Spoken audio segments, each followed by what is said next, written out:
911, what's your emergency? Yes, I live at 85 Yale Farm Road. I think I need an ambulance. Okay, what's going on? The truck fell on my stepson. The truck fell on your stepson? Yes, and we just got home, and I don't think he's alive. Okay, he's pinned underneath the truck? Yeah, my husband's lifting up the truck. His chest is crushed? Oh, my God.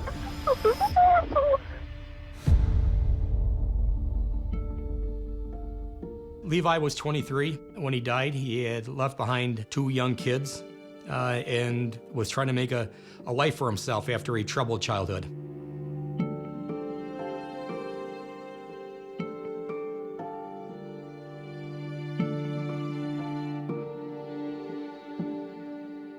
Levi married very young. He was a hardworking young man, worked hard to support his family.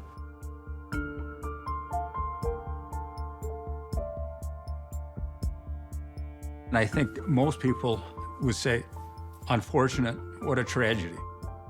A 23-year-old boy is killed for no reason.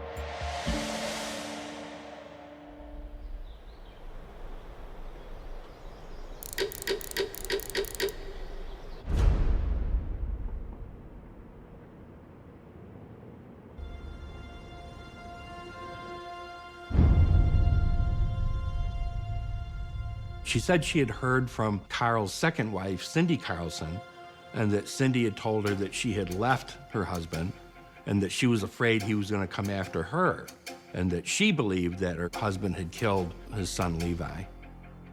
It was really kind of hearsay at that point, but we decided to take another look at it nonetheless.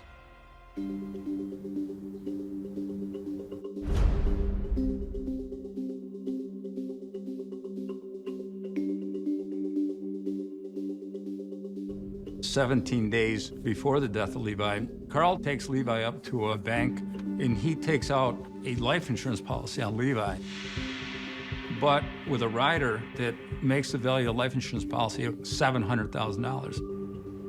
When I first reviewed the report from 2008, there was no mention of an insurance policy.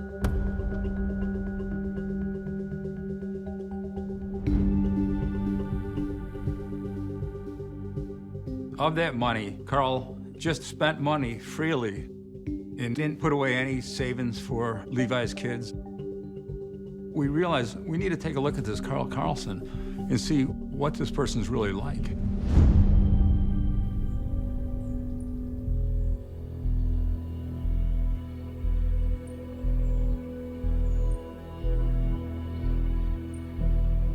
In 1991, Carl and Christina lived with their 3 children in a very small house on a very rural property in the woods. Carl said that the children were down for a nap and that Christina was taking a bath. Carl was out in a work shed and he hears the screams. He just said he managed to rescue his children and pull them out of their windows of their bedrooms, but he was driven back by the flames and the heat when he tried to rescue his wife. I put a call into the investigator that was very passionate about the case back then, and he literally almost broke down crying when he received my call. Oh my God, I always dreamed that someday this call would come, and here it is. Carl gave 3 different versions of what happened that day, how that fire started. He was a volunteer firefighter at one point, so he has some knowledge of fire. He claimed that the dog had knocked over a jug of kerosene. Later, he said that this light blew out. There's different stories as to what the cause was, but it was suspicious.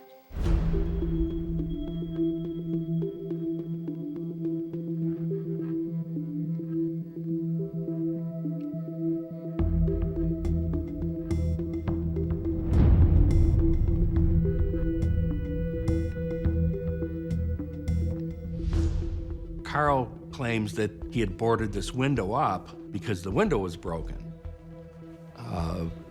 He used 17 nails.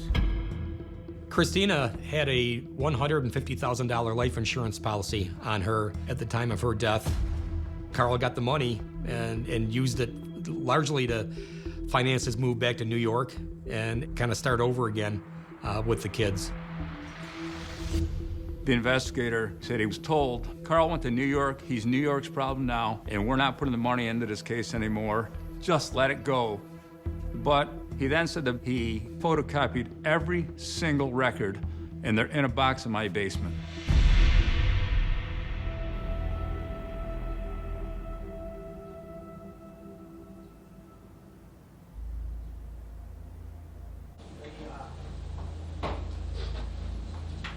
Go ahead and have a seat.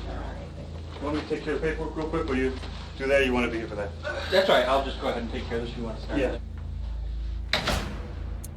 The onset is simply to focus on the death of Levi Carlson. I was very nervous because so much was relying on this interview. And there was a lot at stake here. If he is the person we think he is, then other people are at risk. Tell us about it. The day that my son died, her and I, we had a funeral to go to. Left at 11:30, 11:45, somewhere like that. It was on the other side of Seneca Lake. Son was there. He helped me. We were working on the truck, changing the transmission lines, brake lines, the whole 9 yards. Went in, gave him some money, left. When and where? Went in the garage, okay? And so we got done with it, you know, talked to him, said goodbye, and so then we left, come back a little after 4, and went out there and found him. What do you mean you found him? I found him dead. The truck was on him. They come in, tried doing CPR, and he was already gone. Went down to the hospital. We weren't at all surprised he was sticking his story. You know, a lie stuck to becomes the truth, right? If he doesn't falter off that, it makes it difficult for us to put the case together.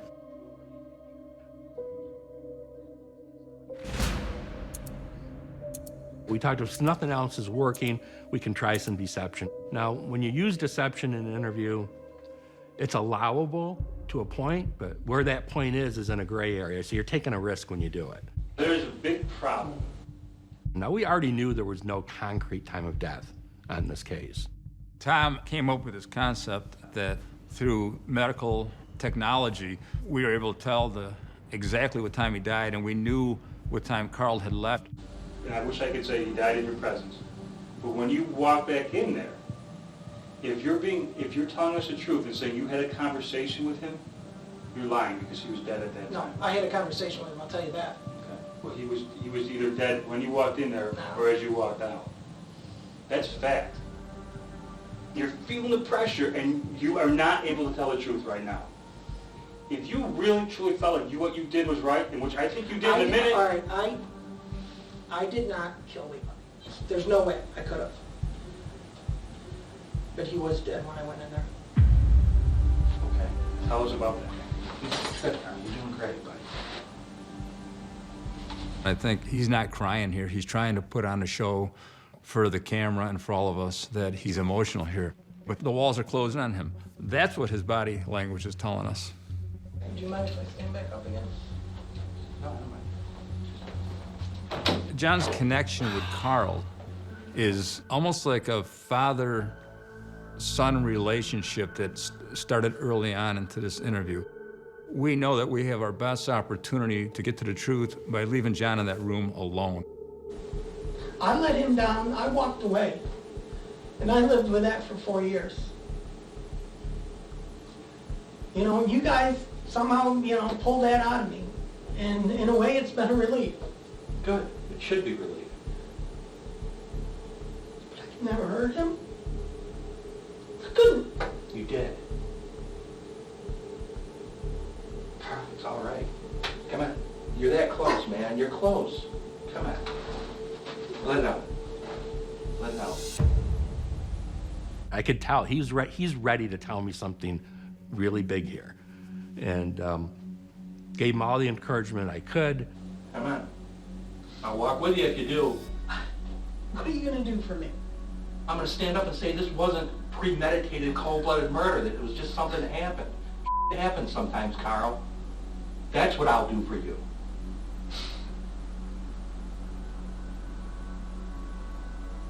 It was an accident.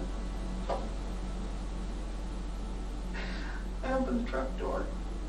Okay. When they did it,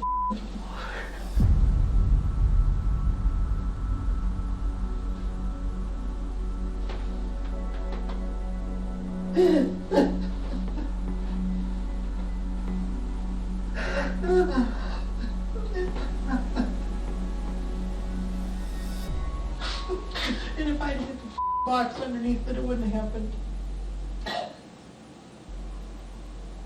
Carl, it was an accident. Why'd you try and hide it? I'm scared. He comes out with his final version that he caused the truck to fall on his son and then basically walked out and left him dying on the floor. Carl Carlson is a sociopath, pathetic human being, and he was a budding serial killer. I think he derived a high from murder. I think he enjoyed it.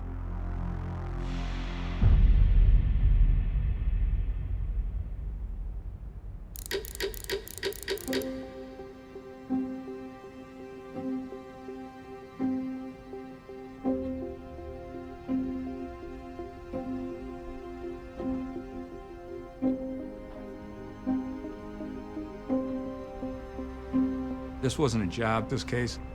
This was about Levi. This was about Christina. It was about all the people that got their lives destroyed by Carl Carlson. The scary part was he took out life insurance policies on his 2 granddaughters.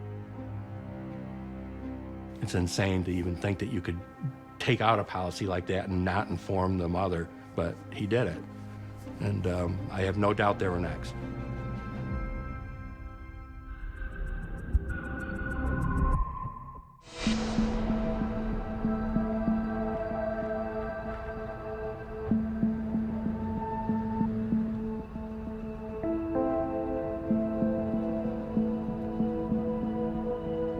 Taylor's girlfriend, Cassandra Waller, said, hey, my girlfriend who's living with me hasn't come home. I'm just concerned about her welfare. Cassandra said it wasn't normal for Taylor to just come up missing and not respond in text messages or phone calls. According to Cassandra, the day Taylor Wright disappeared, her friend Ashley MacArthur picked her up at approximately 10 a.m. They were going to run some errands. And then Taylor, at the end of the day, vanished.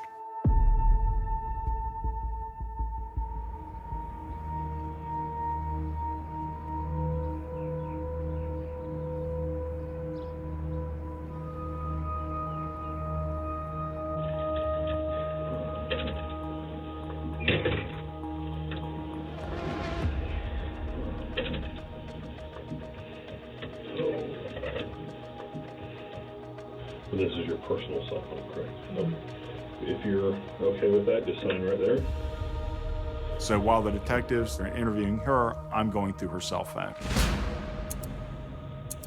The last day that y'all were together, can you kind of walk me through that day? Woke up, she made me breakfast. She made me like eggs and bacon and stuff, and she was in no hurry for anything. You know, just like a normal morning. I said, well, we'll go to the grocery store. I'll pick up some stuff. We'll have wings tonight. And that was that. She was like, okay, well, Ash is coming over. We're going to go to Ash's bank, and we're going to pick up my money and stuff out of the safety deposit box. So as I was getting in my car, Ash had pulled up, and I was like, all right, you know, we hugged, we kissed, said, love you. I went my way.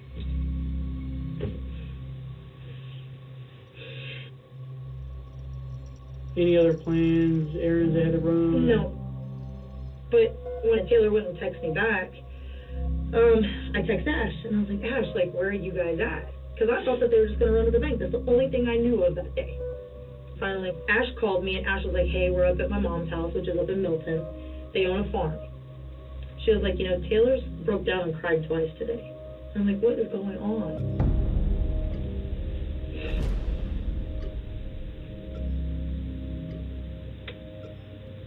Do you think Ashley would have the capability or the means to harm Taylor? I don't know her that well. I can't answer that. I don't know. Sit tight just a second, okay? I'm going through Cassandra's cell phone, and I went in to get the detectives out to talk about what I'm learning through the phone. I can see there is communications about a bank and money and some other weird things that we didn't know about before.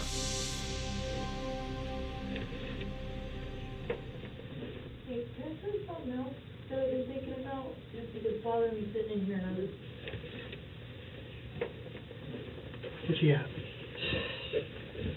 So, Taylor, it seemed like she was getting paranoid. She was talking about how she felt like something just wasn't right with Ashley. She wasn't sure if Ash had her money or not. Because Taylor had been trying to get the money out of Ash's safety deposit box, Taylor said, for like 4 or 5 days. And I was like, Taylor, you know, she's probably been really busy. And she goes, no, Cass, she goes, like, I'm telling you, something just doesn't feel right with me. I don't want to think this, but, like, I want to give you guys, like, whatever you guys need. I could be so wrong. No, but I'd rather you be wrong and have a feeling or know something to I tell don't want us. Ash to be mad at me, though, because I, like, maybe accuse her of something. Ash isn't going to know anything. That interview was huge because Cassandra said that Taylor had given Ashley money. The money was the biggest red flag that shifted this from a missing person to very suspicious activity, potentially a homicide investigation.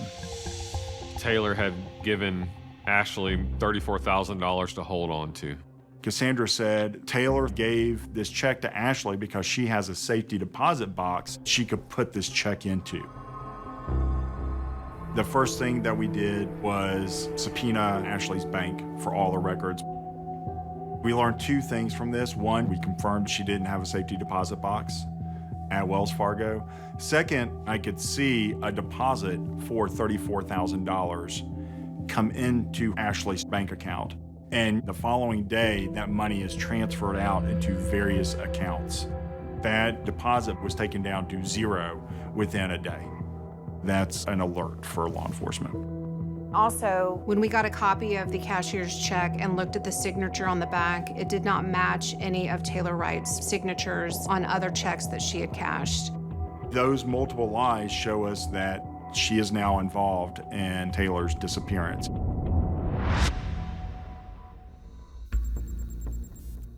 Cell phone data showed Ashley never went to Milton, Florida. Actually, she was 30 miles away in Cantonment.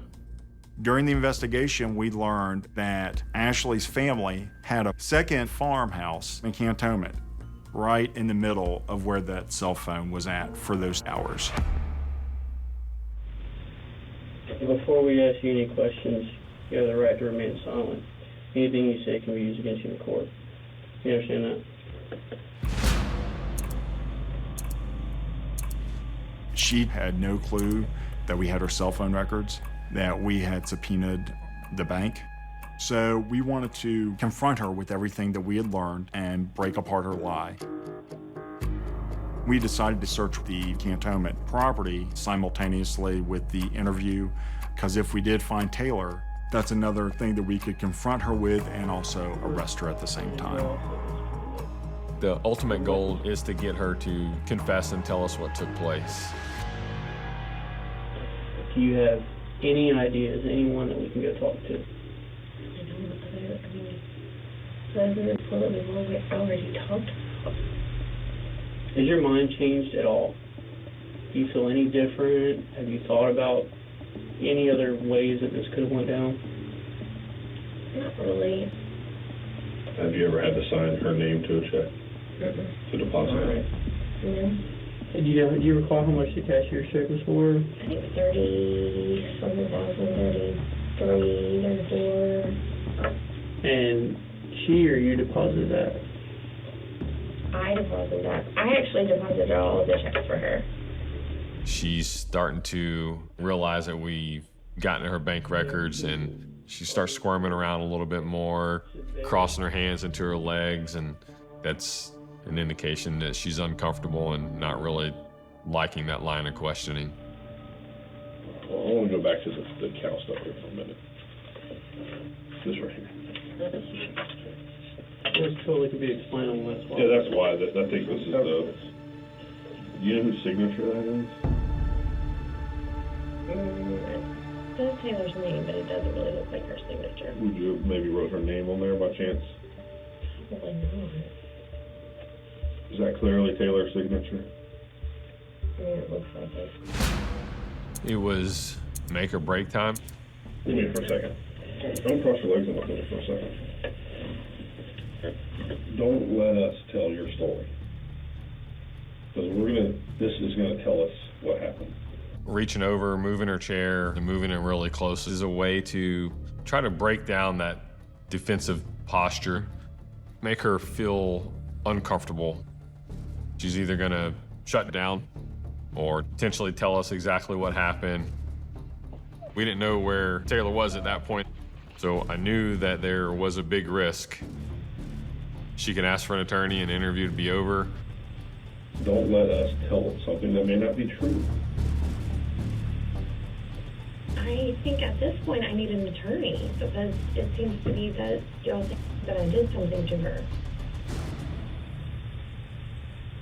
Okay. I respect that. Sit tight and we'll go from there, okay?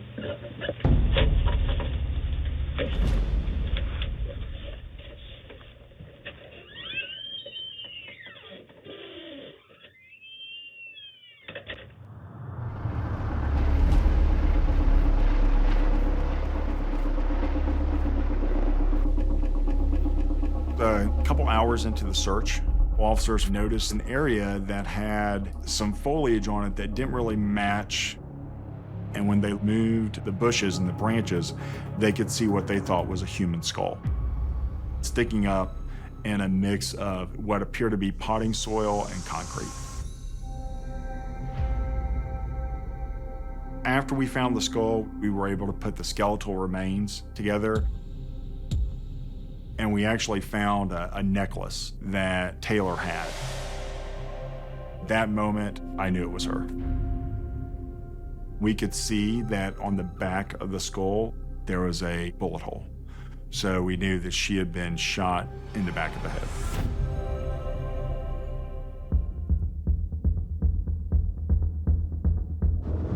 Once we confirmed it was Taylor, we got units over to Ashley's residence where we had her under surveillance and we arrested her. What we believe happened was Ashley took Taylor up to the farm up in Cantonment, shot her in the back of the head, buried her in a shallow grave, covered her body up with a mixture of concrete and potting soil and left her. I believe Ashley MacArthur felt backed into a corner because she did not have the money to give back to Taylor, and the only option she saw was to get rid of Taylor Wright.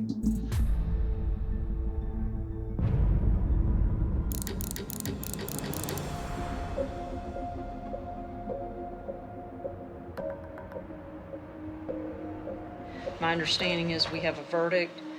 Let's bring the jury in. We, the jury, find the defendant, Ashley MacArthur, guilty of first-degree premeditated murder with a firearm as charged in the indictment. When it all came together, it was clear beyond a reasonable doubt that Ashley was guilty. She was immediately sentenced to life in prison without the possibility of parole. The way she didn't blink, didn't cry, I don't understand how a human could be like that. Such an evil person.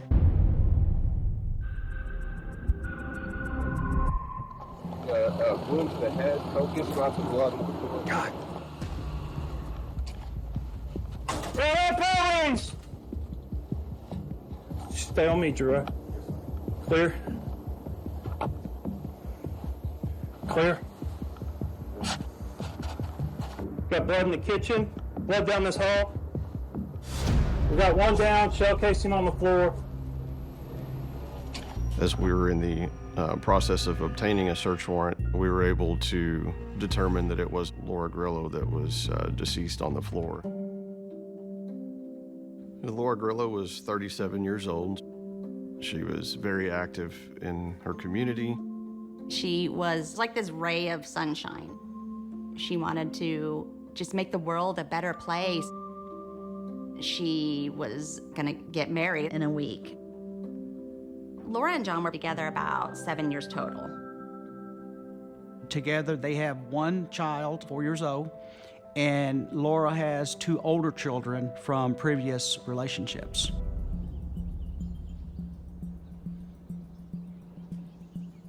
He had asked if Laura was in the house. Listen to me. It looks like a gunshot wound. That is all I can tell you. You have cameras on the house? Yes. Do they record? They used to. I don't know if they do. Okay.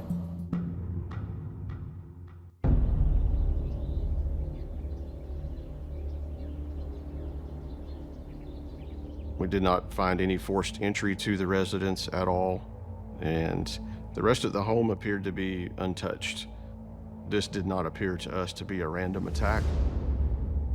Somebody wanted her dead.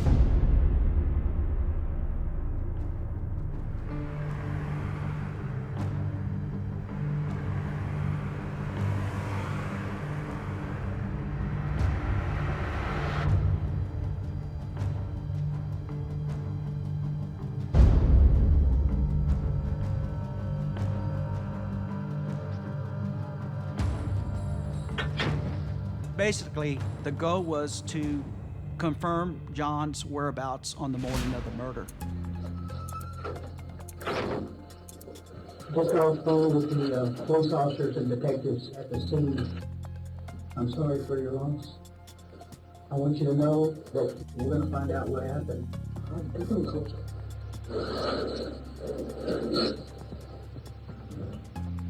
When we started the interview, he cried quietly for about 60 seconds. What would be the motive for someone to come in the house, attack Laura, and take her? No idea. Somebody chose to come in that house. But why? That's what we're going to find out. Did Laura receive any bad news? Rosie? No, to my knowledge. Okay, everything was good. I understand y'all know a wedding coming up. Yes, we're wedding in a week. In a week?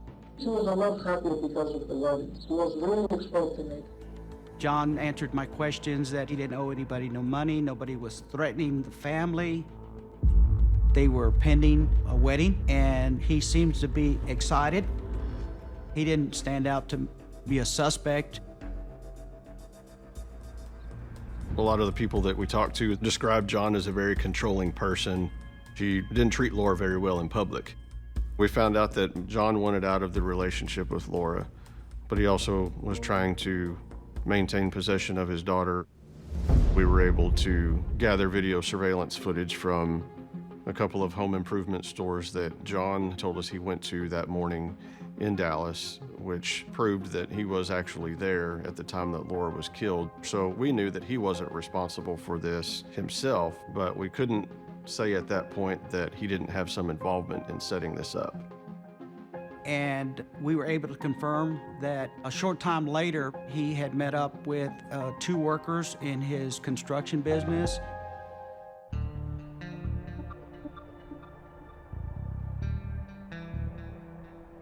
Jesus was John's right-hand man, kind of his job foreman, John's go-to person. James said that he had only been working for the company for 3 weeks, so he had barely met John. And he texted me, don't be late, whatever. Don't be late to 8 o'clock. We were gonna meet up at Home Depot. Which one? In Dallas. What happened then? Just started unloading doors. Okay. He pulled up and He being John. Okay. John showed up and everything. We started working. Yeah. Okay. Both Jesus and James were very upfront, very cooperative, very talkative. The stories matched. Jesus seemed a little too laid back, just laughing and joking around in the interview room. Some of that stuff didn't really make sense when his boss's fiance, who he had also known for several years, was just killed. Jesus told us in his initial interview that he stayed in Dallas the entire morning Laura was killed, and his phone records showed otherwise. And what we found is about 8:26, he pinged a tower in Rowlett. And the time that his phone hit a cell tower in Rowlett, about a mile from Laura's house, was right about the time that we believed that Laura was killed. We know that James and Jesus were together that morning prior to them meeting up with John. We wanted to talk to James again, to let James know that we knew Jesus was lying to us. You said this twice, that Manuel went to your house about 8:30, 8:45, but I've got information that puts Manuel somewhere else. Just be honest. That time frame. Not at your place. He was at my place. I have proof that he was not at your place that early. That's what time he was at my place. I'm telling you, I've analyzed everything. He was not there. Still, even as we confronted him with facts that we knew, he continued to deny, but I classified him as a weak denial. We knew that he knew something about the murder.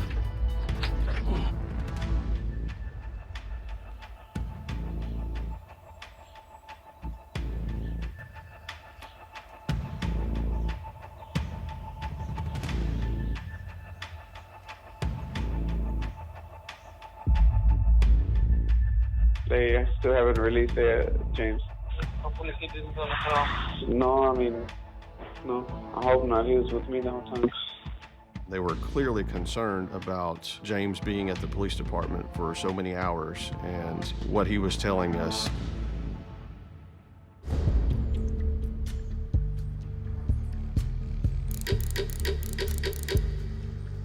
We were able to get in contact with a couple of his ex-girlfriends, a former roommate of his, and these people had direct knowledge about Jesus being hired by John to kill Laura. Also, we were able to get a tip that Jesus was in Florida, and we provided that information to the United States Marshal Service.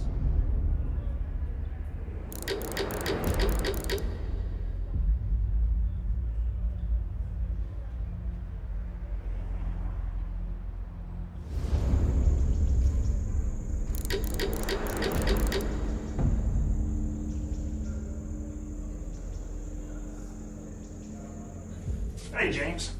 Jim on with the Rangers. How you doing? James seemed to be very intrigued by the Texas Rangers.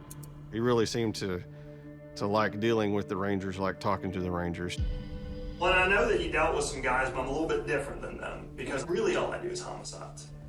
You actually remind me of the legend of the Texas Rangers that I heard about. But the old Wild West days. Yeah. They'll send all these marshals and sheriffs in there, and it took one Texas Ranger. One white, one Ranger, right? Okay. Texas Rangers, they're a legend here in Texas. I think it made an influence on James in order to give more of the truth. You see, his arms are open, he's pretty relaxed, and that's a good posture to move in, to draw in more of the truth.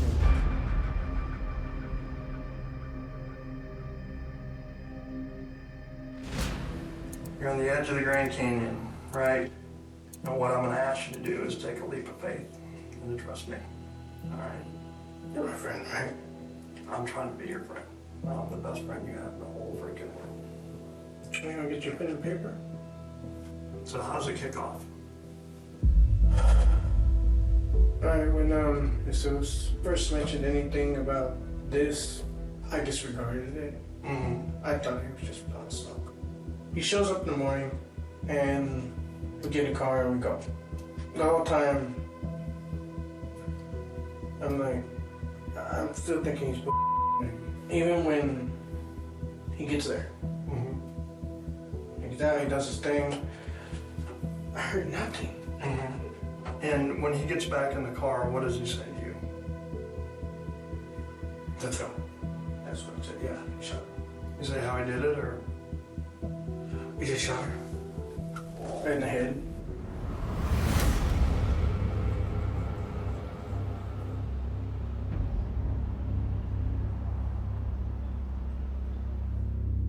Right, but it's pretty obvious that John ordered it. Yeah. Did Jesus ever say how much John paid him for it? He was boasting about something about 15 grand. Once James finally did decide to tell us what he knew, we were able to take John into custody as well. Hey, come on in. Have a seat. This was a well-planned murder, and we needed to close this case. We needed John to confess. Well, let me cut to the chase a little bit. Jesus is a dumbass, all right?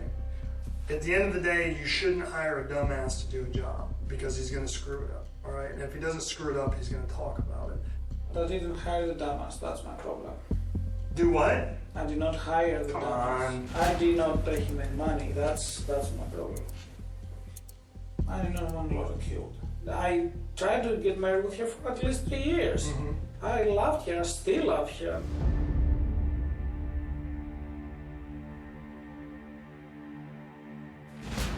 Say this. I'm sorry. Oh, I am sorry that my wife was killed. I cried so many times. I mean, you're telling me that, basically admitting that I hired him to do the murder. That's what you're telling me. Am I telling you to admit that? No, I already know that you did that. I'm giving you an opportunity to tell the truth. I need to talk to the attorney.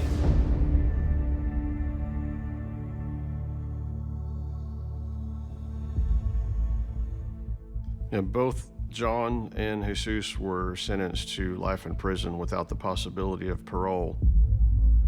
And because James did decide to cooperate in this investigation, he was allowed to plead guilty to a murder charge instead of capital murder, and he was sentenced to 25 years. I was glad we were able to hold the individuals responsible, accountable for what they did.